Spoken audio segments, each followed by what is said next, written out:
episode of Mindset Mixtape.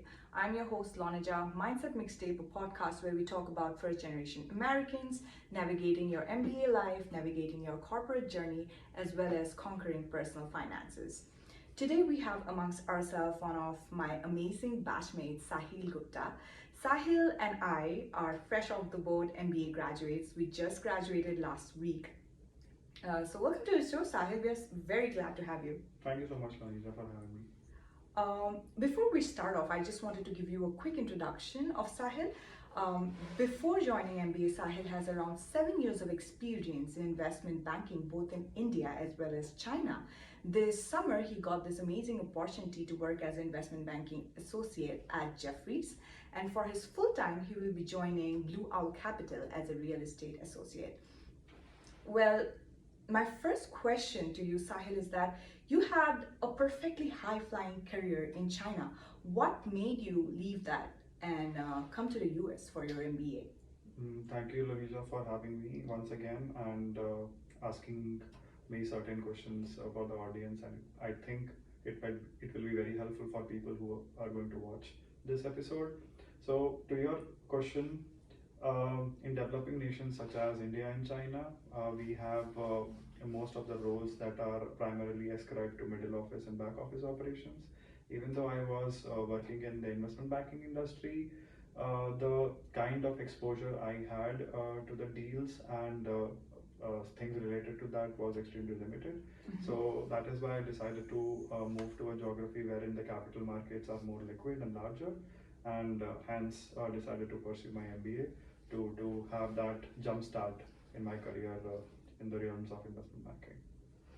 Well, when you made a decision to join MBA in Simon, you also had offer letters from many top 15 business schools across the United States. So what made you choose Simon over the rest?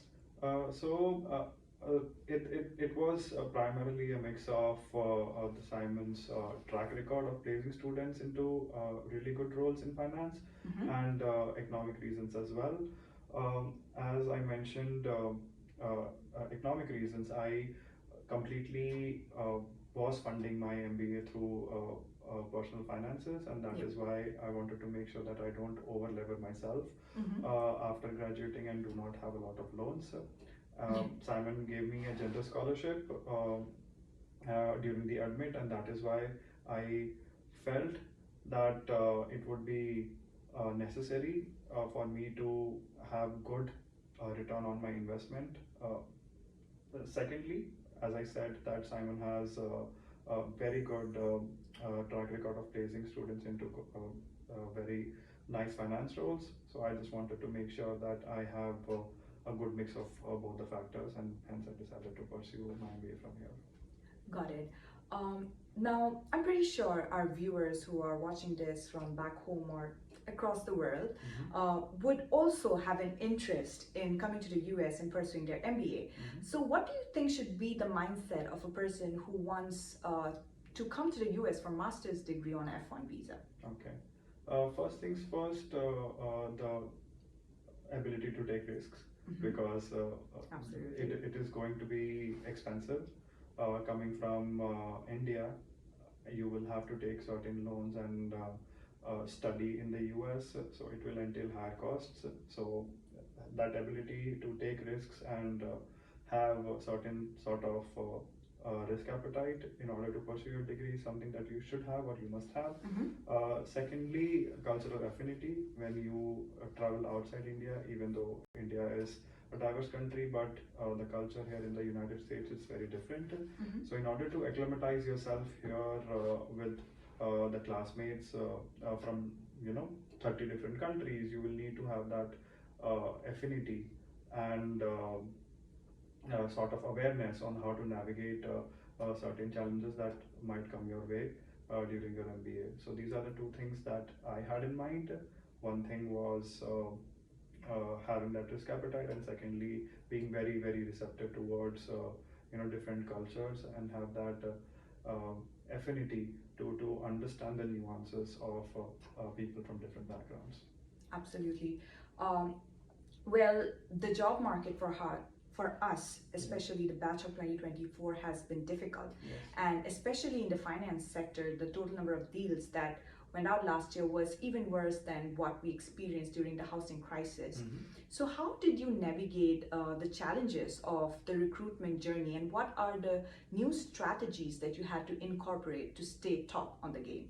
Okay, so I will divide my answer or recommendation into two parts. One was my internship recruitment, and the other was my full-time recruitment. Mm-hmm. So during my internship recruitment, I ended up at Jefferies Investment Bank in their technology M&A team. I was based out of Charlotte. So while our batch and I were recruiting for investment banking, we did not really realize or feel that palpable slowdown in the market, just because banks were still trying to rationalize the slowdown and trying to budget how many people they would need in order to work on deal flow. So internship recruitment was relatively straightforward. It was all about networking chats, like getting your technicals done, securing interviews and clearing them in order to land a job offer. But for full-time recruitment, it was a completely different ballgame altogether. We had an absolute slowdown in the job market, not only in finance, but it was palpable across the industries. So what I personally felt that I should really trust my instincts and play on my strengths, and that is why I decided to recruit for roles that had a significant overlap from my pre-MBA experience and the skill sets that I had acquired over the career of 7 years. Got it. Now, just to simplify things for our viewers, so if you have to summarize your job mantra in 3 specific bullets, what would it be? So one thing is self-awareness. Absolutely. Like knowing your strengths and weaknesses is something that should be an indelible part of what you want to do as a potential employee at a top organization. Secondly, taking everything very seriously, specifically the skill sets that are extremely important in the job market. Yes, self-awareness is important, but it also engenders the areas of improvement that you might have, and that is where you need to work in order to land a top job. And lastly, hard work. Nothing comes off easy. And that's something that is a global and an objective fact of the world, that you have to work really hard in order to land a job offer in the industry that you desire. So having self-awareness, building upon skill sets, and lastly having that resilience to work hard are the 3 things that I consider most important. Well, that's perfectly summarized. That summarizes the recruitment cycle altogether. Yeah. Well, Sahil is also one of the valedictorian of the class of 2024. And in my previous episodes, I've also mentioned that when it comes to the MBA journey, we have 3 specific pillars. The first one is the recruitment cycle, of course, and the second one is academics, and the last one is socials. So I personally think, Sahil, you have cracked the code on balancing all these 3 elements. So could you shed some light on how did you prioritize all of these elements into your day-to-day? Yeah, Lonija, as you mentioned that it is all about these 3 factors. So I have my own 3 S's in sleep, study, and social. So under sleep, you just need a good amount of sleep every day. Under study, you need to do your homework, work on assignments, work with your teams, and recruit as an international student during your MBA journey. So for me, coming with a background of investment banking and having an experience of 7 years, I just wanted to make sure that my studies and recruitment were the topmost priority. So during the first year, I was actually first half of the first year, I was actually invisible. So I would definitely focus more on my recruitment and on my academics, because both of These factors were important for my recruitment. And once I had the opportunity or got my internship offer, I decided to balance these three S's out during the second half of my first year. And the same thing happened. Unfortunately, I did not convert my internship offer from Jeffries. So I ended up being very busy for my academics and job recruitment during the first half of my second year. And when I got my offer in the month of March, since then I've had the chance to reconnect and rekindle the connections that I had made over the course of the last 20 months with my batchmates. Well, thank you so much, Sahil, for sharing this. I think that is a balance that most of the MBA students in my cohort find it challenging, and for different people, it's different things.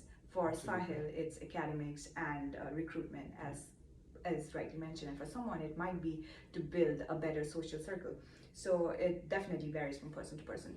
Now, let's shift gears and talk about, the journey ahead. So I'm pretty sure that you are excited to move into Chicago. With that, you also would get a lot of traction from the incoming batch of 2026, and I'm pretty sure that you'll be getting a lot of coffee chats and, mentorship requests. So I want to ask you two specific questions when you think about, recruiting people in your team and also being someone's mentor. What is one of the strong points that you look in a new candidate, and what is one of the red flag that makes you feel that the person might not be as efficient in a business space? Yeah, so first things first, the things or the absolute requirement I have from a candidate or a prospective employee is to have that willingness to learn or receptivity to learn. There are times when people think that they know some things and they are not really willing to learn new things. And if you have to work in fast-paced and high-pressurized environments, there will be times wherein you will be learning a lot of things on the job, and the learning curve is going to be steep. And in order for you to be good at your job, you need to have that willingness to learn. So this is something that I consider an absolute requirement in order to be a good candidate. The weaknesses or red flag that I consider is having unrealistic expectations about what you can do. At times, people want to come to a business school and then recruit for two of the most competitive fields such as consulting and IB together, which is not really ideal and advisable by any stretch of imagination, because both have completely different preparation. They both are extremely strenuous and highly competitive, and we as a top 25 or a top 30 school are not a target school to a lot of investment bank and a lot of investment banks and consulting firms. So having that clear focus and demarcation between your priorities is an absolute requirement, and if a candidate does not have that, it's a clear red flag for me. Got it. Well, thank you so much, Sahil, for patiently answering all our questions. Before we end the show, we do have the most exciting segment, which is the rapid fire round. Now, in this round, I would request you to not think that much, just give a sentence reply, and please take sides. You cannot be "it depends" on this section. I know it's one of the favorite words to use across our cohort. But yeah, I would definitely want some, brutal answers on this. Okay, let's get started. So the first question is, do you think your MBA degree is worth it? Yes, because it gave me the path to do something better than I was doing in my pre-MBA career. So yes, I would say that it is a good return on my investment. Got it. Would you recommend recruiting for investment banking for the batch of 2026? Yes, it's not impossible for sure, but it is going to be more competitive as the seats are limited and more people are going to be competing for those seats. So it's going to be intense, but it is not at all impossible. Would you recommend Simon over M7? I would be diplomatic in this, and I would say it depends, because every person or individual has their own preferences in regards to what they want to do out of their MBA. Mm-hmm. Some people want a large cohort, very branded and city-like experience. So M7 schools would be the place to go to. But for people who are looking out for their return on investment, who are willing to do the grind and pave their own path forward, Simon is definitely a good school for that. As a finance pro yourself, would you recommend Chicago or New York City? I would say, even though I don't like New York City, I would still say for finance, New York City is the Mecca in the United States. So yeah, over Chicago and New York City any day for finance. Got it. The last segment of the rapid fire round is a dis or dat round, where you have to choose one of the either options. So the first question is attend a networking call with a VP or prepare for the finals. As an international student and as somebody who has always preferred recruitment over everything else, so I would consider having coffee chats with the VP first, and then focus on my final exams. I have done that throughout my first and second year, so it's something that I potentially enjoy, but then not for an extended period of time, of course. Got it. The second question is applying everywhere versus targeted recruiting. Okay, so I would say targeted recruiting, even in this economic environment. Absolutely. But it does not mean that you are only applying to a certain type of roles. There are roles which entail significant overlap of skill set, and those supplemental roles to the roles that you wanted to apply are also good. So try to find what you're good at, try to find your strengths and weaknesses, and then see the kind of skills that would be leveraged in the roles that you can potentially apply for. So yeah, in the end, targeted recruiting, but then you have to be smart in order to identify the things that you're good at and move the application forward. So yeah. Okay, and the last question, forming friendships or building a network in business school? It's a mix of both. Again, I know it's a little bit diplomatic in regards to how it should be answered, but you become friends because you go to classes every day, you spend a lot of time, you work in teams, you work on assignments. So you become friends somehow because you stay in the business school for 2 years. But then in the grand scheme of things, you would look each and every classmate of yours as a potential network, as a potential networking node in different companies and top organizations. So for instance, if we have 60, 70 people going to 50 organizations, it is a predefined known fact that these people would know you, would know your capabilities, would know your background, would know your skills, and they would be more willing to vouch for you if something comes their way. So yeah, friendships usually pave a way for a very defined and curated network in the future. Wow, that's beautifully put. Well, thank you so much, Sahil, for joining us today, and all the best for your coming role as a real estate associate at Chicago. Thank you so much for having me, Lamija. It was great talking to you. Thank you.